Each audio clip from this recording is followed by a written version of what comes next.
Right now at noon, Duluth Trading Company laying off a large portion of their workforce. Why the company says it made the decision.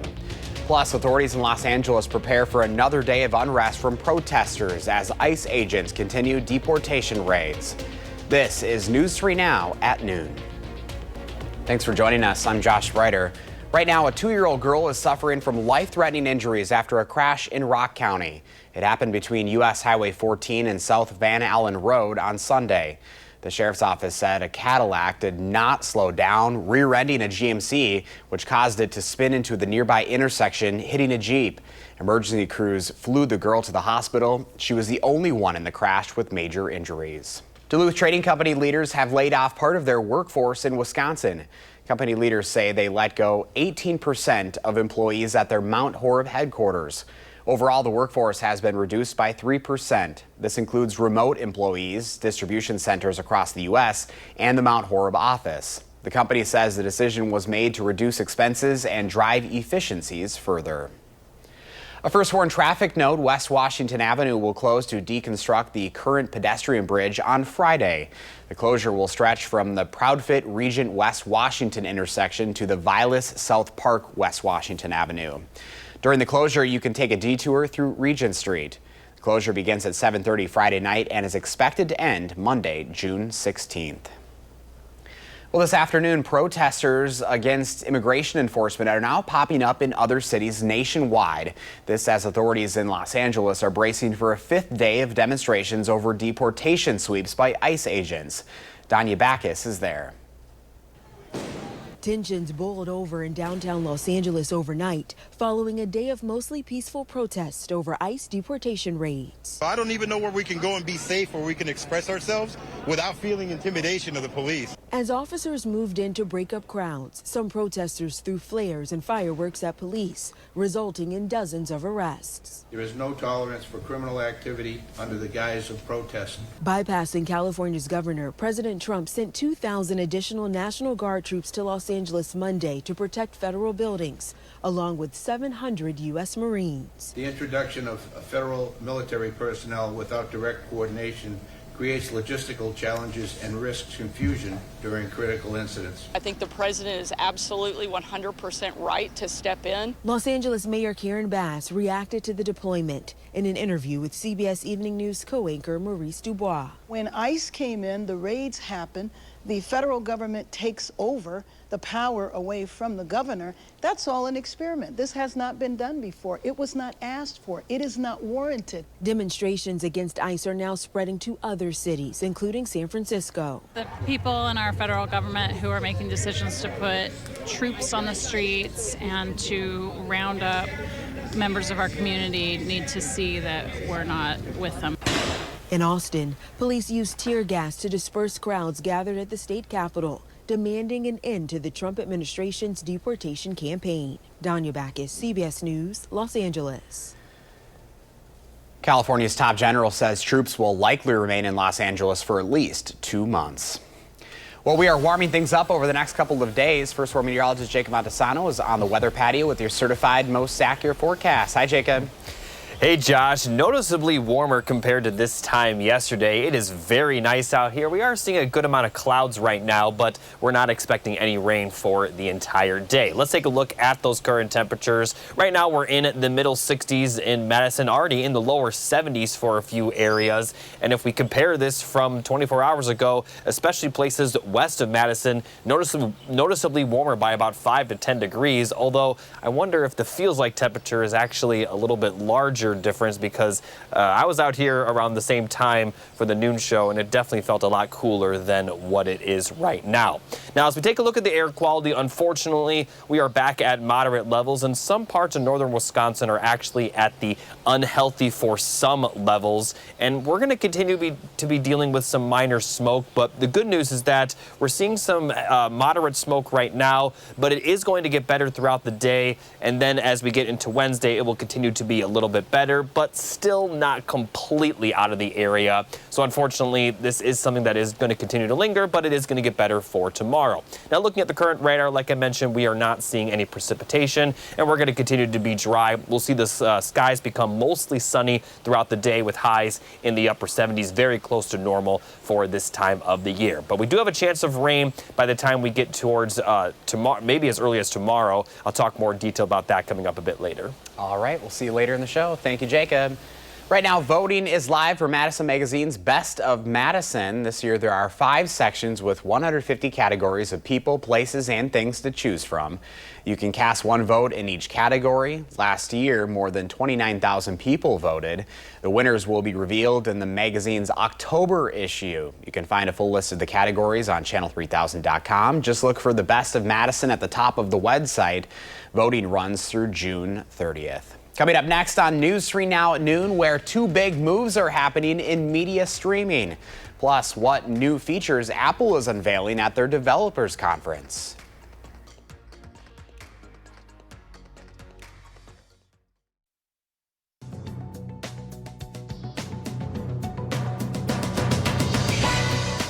Apple kicked off its developers conference this week, unveiling new features. The tech giant says its new operating system 26 will launch this fall with an enhanced liquid glass interface that allows for a more vibrant screen. The company is also updating Apple Intelligence with new features like real-time message translation. 2 big moves in media streaming this week. Disney has agreed to pay Comcast nearly $439 million for its stake in Hulu, ending a years-long process. The deal gives Disney complete ownership of the streaming service. Meanwhile, Warner Bros. Discovery announced plans to split into 2 companies. One company will operate cable networks like CNN and TNT. The other company will contain the streaming and studio businesses, like HBO Max and Warner Bros. Motion Picture Group.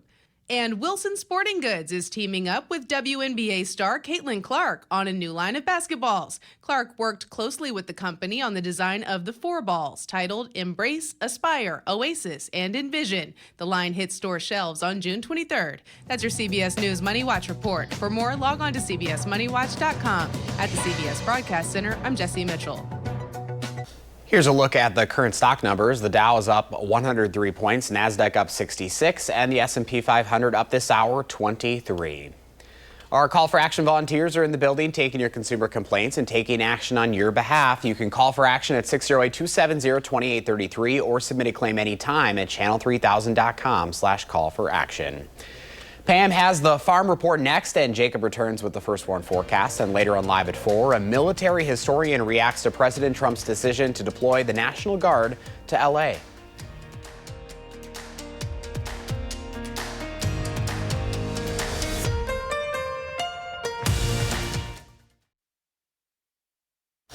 Welcome back. Time now to check in with Pam Yankee for the Midwest Farm Report on a Tuesday afternoon. Hi, Pam. Hi, Josh. Yeah, we're keeping an eye on how the crops are developing. I'll get to that in just a moment. But following up on a story I brought to you yesterday, the FFA kids are in town and they were active yesterday. Record-breaking 900 students came in to help. Although the weather wasn't necessarily outstanding for outside projects, they still managed to get an awful lot done indoors and outdoors. Take a look at some of the pictures that my team captured yesterday. Like I said, about 900 kids that were involved in all of the projects. They managed to assemble about 450 of them that put together about 110,000 meals yesterday. They packaged up a rice soy-based product and also a walking taco product that's going to be circulated both domestically and internationally to the folks that face food insecurity. You also saw some of the kids that were building 60 beds that will be shared with families around the Dane County area that do not have beds of their own. So busy kids yesterday. And like I said, even with the weather and damp conditions, they managed to get outside and help pick up trash, do a little weeding, etc. Now they'll be in competitive events going on today. Tomorrow will be opening session at the Align Energy Center grounds. We'll be keeping you posted on all that. Speaking of keeping you updated, the latest update from the Wisconsin Ag Statistical Service shows farmers are pretty happy with the way things are coming along, despite the fact that temperatures are a little cooler. Our winter wheat field, 70% good to excellent. Oats look good. And the alfalfa hay, 81% good to excellent. That's a 3 percentage uptick in quality in just a week's time. A couple other things to bear in mind.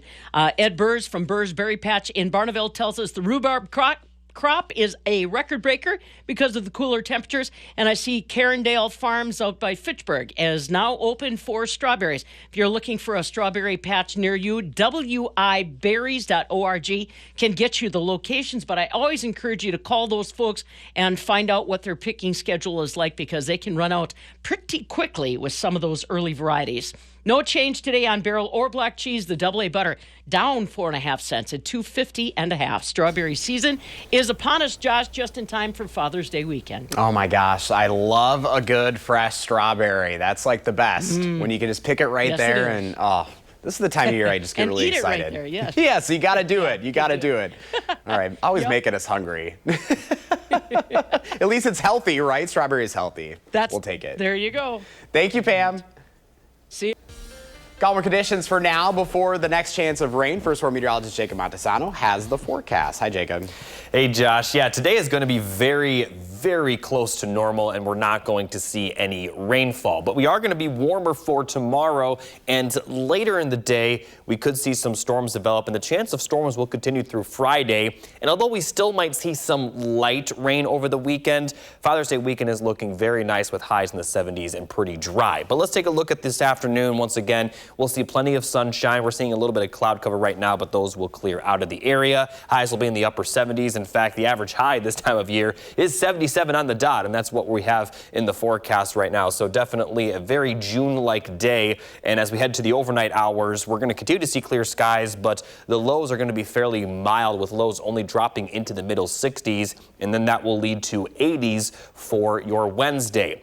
Now, we also could be seeing the possibility of severe weather. Now, as we look at Thursday, it's mostly going to stay off to the west of us, but Wednesday evening, we could see just some minor severe weather. We're not expecting anything widespread, but here's a look at the forecast. We'll start to see that rain move in kind of just after sunset, or maybe right around it. Most of Wednesday will be completely dry, but once we see that rain move in, we are going to continue to see the chance of some showers and thunderstorms last, not just throughout the night, but also for Thursday and Friday as well. Now, obviously, we're not expecting rain to be completely nonstop for that amount of time, but we could be seeing at least some showers and thunderstorms for parts of our area during that entire time frame. So going into Thursday night, we're still going to see that rain linger across our area. And then for Friday, it looks like Friday evening we'll see one last round of consistent rain before it really breaks up Friday night. Still might see some of those showers linger into Saturday morning, but by Saturday afternoon, we should be seeing mostly dry conditions, just a few light sprinkles possible right now. And then for Sunday, that's going to be a similar situation. We are going to see a decent amount of cloud cover for Father's Day weekend, but temperatures should be pretty comfortable. So timing out these rain chances, the best chance does look to be Thursday during the day and Friday during the day, but Wednesday night, Thursday night, and Friday night, we still are likely going to see some of those showers continue and a small chance of rain over the weekend. But for the most part, it is looking dry. And speaking of your weekend forecast, here's a look at it. Again, pretty good, all things considered. We are going to see a little bit of cloud cover compared to mostly sunny skies, but those temperatures are going to be very comfortable despite that cloud cover. And for Father's Day, it is looking very nice. Again, right now, we are expecting just a small chance of some rain, mainly Saturday morning, but even on Sunday, we could see that. However, it is not expected to be much, and at this point in time, it is not expected to have a major impact to any plans that you folks may have for your Father's Day. So going forward, we're going to have a lot of highs in the 70s rather than the 80s that we'll see tomorrow. As we go into next week, though, we may start to see those temperatures warm up, but outside tomorrow, the rest of the week will feature highs somewhere in the 70s. Might get a little chilly with that rain on Thursday, as the highs may only get to the lower 70s, but still going to be very comfortable. I mean, as a whole, this is a pretty normal forecast for June. This is the rainiest time of the year, so we have a good chance of rain, and the temperatures aren't going to be too dramatic. Yesterday was kind of the anomaly where highs were in the middle 60s. We're not expecting any kind of days like that going forward. And as you said, it right on average, 77 today. We love it. Yeah, and it's looking really good for Father's Day weekend. Love that too. Jacob, thank you. Well, Madison and Dane County are seeing record tourism spending from last year. According to Destination Madison, the county saw a record 9.2 million visitors in 2024. Those tourists, in turn, spent about $1.5 billion. That's about $4.2 million per day. The county's hospitality workforce added 500 jobs. Madison played host to several major events in 2024, including Ironman Wisconsin, the World Dairy Expo, and several WIAA championships. Well, summer staple is back later this month. Old Brick After Hours returns to the Botanical Gardens June 24th. On Tuesdays through the rest of the summer, you can experience a free concert alongside your stroll through Old Brick Botanical Gardens. That's from 6 to 9 in the evening. There will be a new band performing every week. Food and snacks are also available. Tickets are free but must be reserved in advance. That series kicks off on the 24th with Chicago's Waco Brothers. Then it runs every Tuesday evening until August 12th. You can see the rest of the lineup and more information at Old Brick's website. Now let's see what Howard's working on in the Mr. Food Test Kitchen. If you love deviled eggs, then you're gonna love what we're making today. It's easy, budget-friendly, and very tasty.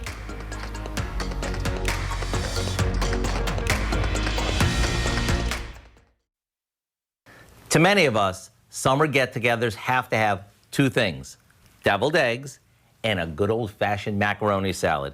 And since they go so well together, we combined them into one dish that delivers twice the flavor. And the best part, it goes together in no time. We start by cooking some macaroni, like usual. Here I'm using an elbow that's a bit larger than normal, so it'll hold more of the flavor once everything's mixed. While that cools, we mix together some mayo, mustard, pickle relish, celery, and some hard-boiled eggs that we've chopped up, and then give it a good mix. Now, we toss this with the pasta and season it with a bit of salt and pepper.